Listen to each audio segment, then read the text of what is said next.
Muhtar, seninkide bir anormallik var kardeş. Evet. Muhtar reis. Can atarak değil mi? Can. Eyvallah. Aynen. Abi de boşver play de yok ediniz.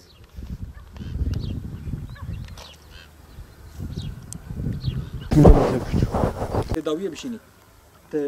Bize Dağları var, arzları var. Beraber gelmişiz. evet. Tavana gelsin.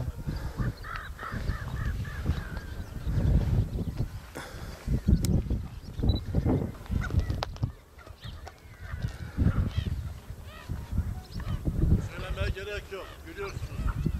Yaklaşık 10 metreden fazla su eksilmiş. Yani mağduruz da mağduruz. Yıllara göre her zamanki su tam burası kadar durmuş olması lazımken 10 metre içine gitmiş su kaybolmuş. Alvan Dernaciki, Alvan Dernaciki. Yetkililerle Ben buralarda bir yerde sahip çıksınlar. elimi yıkadım. Allah vekil. Burada var ya. Üstüne gelin. Burada, buralarda bir yerdeydi. Ben geldim, burada böyle elimi yıkamışım.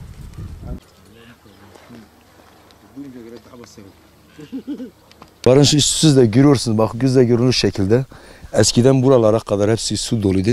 Bu sene görüyorsun. Geçen sene yine suyumuz bu yukarıdaki P5 pompa binası var. DES'in kurduğu pompa binası. Dicle Barajı'na, o pompa binası Güzelgöl Birliği'ne dediğimiz sulama birliğine su vermeseydi suyumuz 2 yer bize yeterliydi. 10 metreye yakın su düşmüş yani. Evet. Tabii geçen sene mesela ben 2-3 sefer geldim.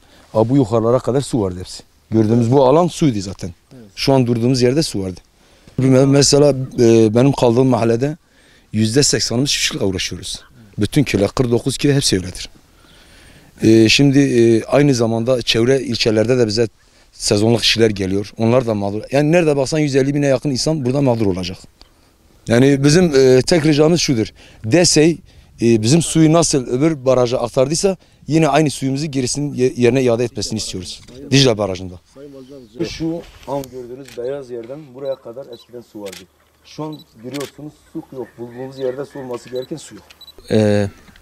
Deve Geçidi Barajı bizim ilçemize su veren bir barajdır. Barajın temeli 1968 yılında atılıp 1972 yılında sadece tarımsal sulamaya açılmıştır. 1972 yılından bu yana çiftçi ve üreticilerimize hizmet vermiştir barajımız. Fakat son 2-3 yıldır kurak geçmesinin ve 2017'nin tamamen kışın bile kurak geçmesinden kaynaklanan kuraklıktan dolayı barajımızda şu anda neredeyse gördüğünüz gibi su yok denilecek kadar az tabi. Şimdi barajımızın normal kapasitesi 210 milyon metreküp su. Fakat 50 yıla aşkındır hizmet verdiği için bu doluluk yukarıda gelen toprak taşlarla beraber dolmuş, dibi dolduğu için şu anda mevcut olarak tam dolarsa 181 ile 195 milyon metreküp arasında su havzasına kavuşuyor. Yani bir metreküp olarak 200 milyon metreküpe yakın bir su oluşmuş oluyor. O da tam dolarsa yaklaşık olarak Yenişehir ilçemizin 2 yılına yetecek durumda. Fakat şu anda en son DESEY Bölge Müdürlüğü'nden aldığım verilerde şu anda 67 milyon metreküp barajımızda su var. Şimdi bu 67 milyon metreküp suyun tamamını kullanamıyoruz. Kullanamamızın sebebi de şimdi 10 milyon metreküp balıklar için kalıyor barajda.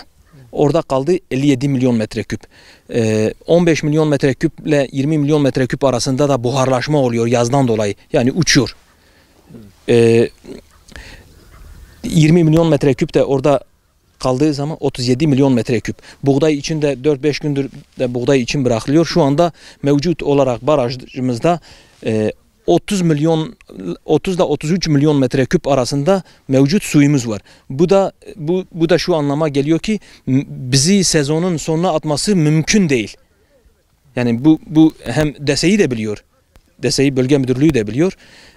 Biz de biliyoruz. Bu suyun bizi sezon sonuna atması mümkün değil. 58.500 dönüm araziye tekabül ediyor. Bu arazinin tamamı da bizim ilçede, Yenişehir ilçemizde bize hizmet veren çiftçilerimize ait. Ağırlık buğday, mısır ve arpa. Az da olsa nohutla mercimek de var. Gerçi onlar çok fazla su istememekle beraber onlar da var. Dün DSİ'de toplantımız vardı. Sulama Birliği'nde dün toplantımız vardı. 39 tane köy ve mahalle delegemiz var ve toplandık.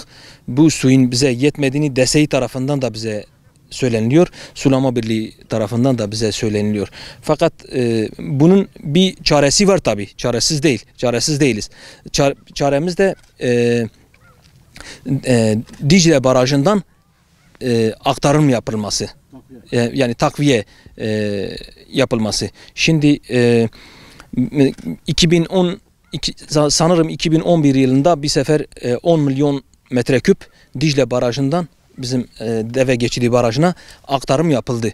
Şu anda tabii onun da maliyeti var. Şimdi çiftçi Sulama Birliği'nin parasını mı versin, elektriğin parasını versin?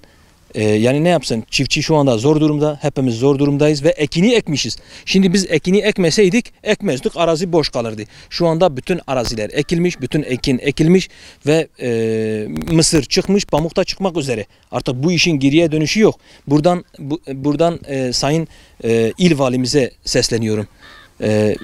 İl Valimizden rica ediyoruz. Evet, tabii bütün yetkililere ama başta İl Valimize Sayın Hasan Basri Güzeloğlu'ndan rica ediyoruz. Dicle Barajı'ndan Deve Geçidi Barajı'na DSİ vasıtasıyla su aktarımı yapılsın. Yoksa 8. ve 9. ayda bütün mahsul kurur. Yani şimdiden tedbir almamız lazım. Bunun kurumaması için de aktarım yapılması lazım. Sayın Valimiz de tarıma çok önem veriyor. Kendisine çok teşekkür ediyoruz. Sayın Valimiz tarımla bayağı ilgileniyor. Tarım paydaşlarını 2 ayda bir bizi topluyor. Sıkıntılarımızı, sorunlarımızı dinliyor Sayın Valim. Bu sorunu da sizin aracılığınızla Sayın Valimize iletmek istiyoruz.